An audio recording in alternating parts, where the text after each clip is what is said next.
I have a very special young man in the studio with me.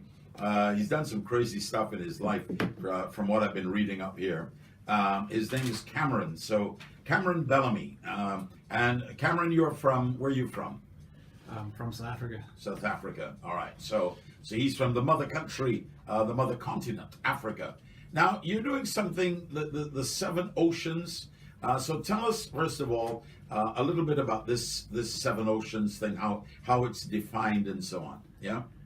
Okay, the seven oceans it's a kind of collection of the hardest open water swims around the world. Mm-hmm. It's the English Channel, the Irish Channel from Ireland to Scotland, Catalina Channel, Molokai Channel, the Cook Straits, and the Tsuguru Channel, and the Straits of Gibraltar.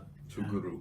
Yeah. All right. I mean, I've seen people wilt under the English Channel alone. So you've actually done most of these already. Yeah. So last month I finished the last one, which is the Tsuguru Straits in Japan. So I finished. I was the 11th person and first African to finish the Ocean 7. Only 11 people in the world have done this. What motivated you to do this, and is there a cause behind it? Yeah, there is. I think on the motivation side, there's two aspects. I've started to love swimming. I only started actually swimming about 7 years ago. You're kidding me? 7 years ago?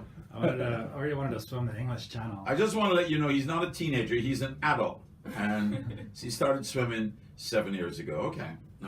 Yeah, I wanted to swim the English Channel. I wanted to do a few things: swim the English Channel, row across an ocean. And I remember telling my dad, like, I want to row across an ocean and I want to swim the English Channel. And he's like, "You want to swim the English Channel? You've never swum before." And I was like, I thought he was going to ask me about the ocean rowing thing. You can do that, but swimming is not your thing.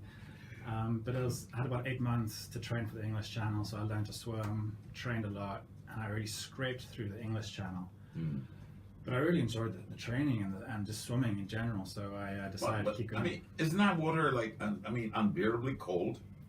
Well, yeah, the English Channel is pretty cold. The coldest one is actually the Irish Channel from Ireland to Scotland. That's about 10 to 12 degrees, and you can only wear a Speedo. So I came out the water pretty cold. Now, let me put this in. That's how much in Fahrenheit. For those of us who are Fahrenheit people, that ain't much, right? 50. Yeah, 50. I mean, even in a room, I'm feeling chilled at 50. No, so how long do you stay in the water on a swim like that at any one time? That was a 12-hour swim. So 12 hours straight. Straight, yeah. Yeah. I can show you. All right. I can show you a picture of what I look like afterwards. I look like I'm 60 years old. Wow. And this is are you doing a documentary along the way? You're filming this stuff and so on. We do a lot of live posts to Facebook, but we haven't actually done a documentary. But we look into documentary on the upcoming swim. All right. So when we come back, we're going to talk a little bit more now about some of the other aspects of these swims and some of the challenges you faced along the way. Of course, we've got a very special guest who's going to be attempting something very special because he's only one of a very unique group of people, 11 in the world, who've done the Seven Oceans thing. So we're back with Cameron Bellamy. You're from Cape Town, South Africa, yeah? Yeah, that's right. All right. Place of good cricketers and so on. You play cricket, Cameron? I used to. Used to play cricket. Then he took up swimming. Put down his bat. Okay, we want to visit South Africa because Chris hasn't been to South Africa. Rebecca hasn't been to South Africa. Neither have I. So South Africa is definitely on the to-do list. All right. Now, tell me a little bit about. I want to go back to your training because this is something that's very intense. There are only 11 of you in a very elite group who've done this. So, and you weren't even a swimmer. So, tell us about what is the preparation like, Cameron, for this. Well, there's probably three aspects to it. The training, obviously, I try to spend as much time in the water as possible. So I swim every day, from like 1 hour to 8 hours a day.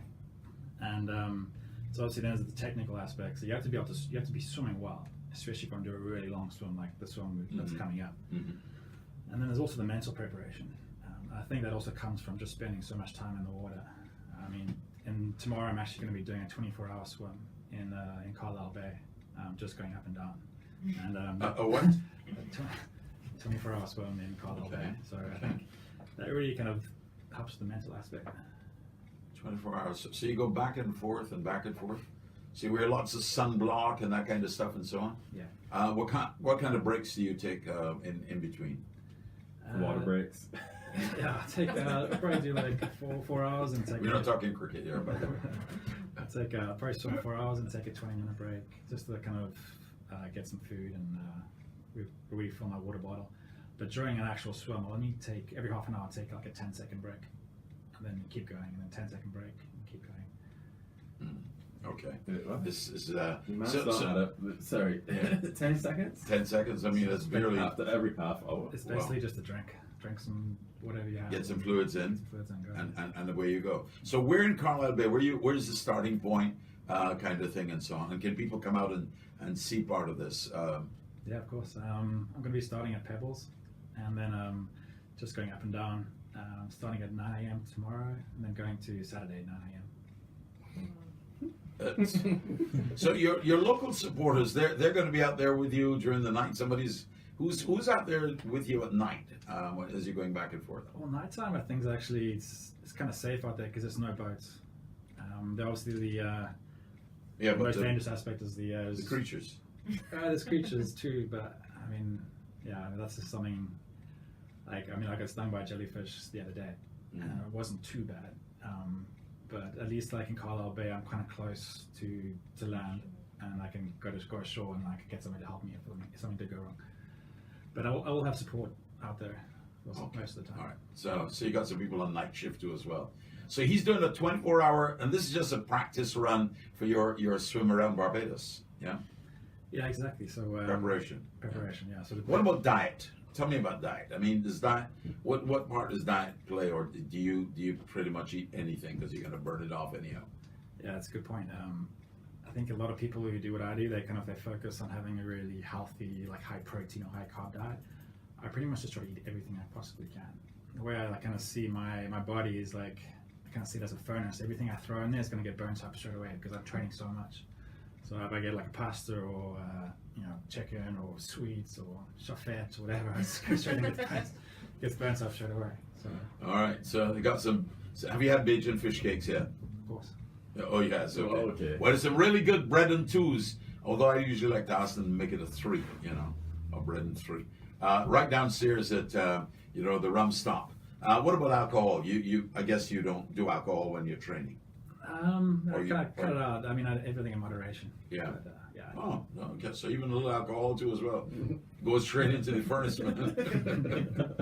All right, we're talking to we're talking to Cameron, and Cameron's going to be doing the swim around Barbados. It's set for August the 28th, right?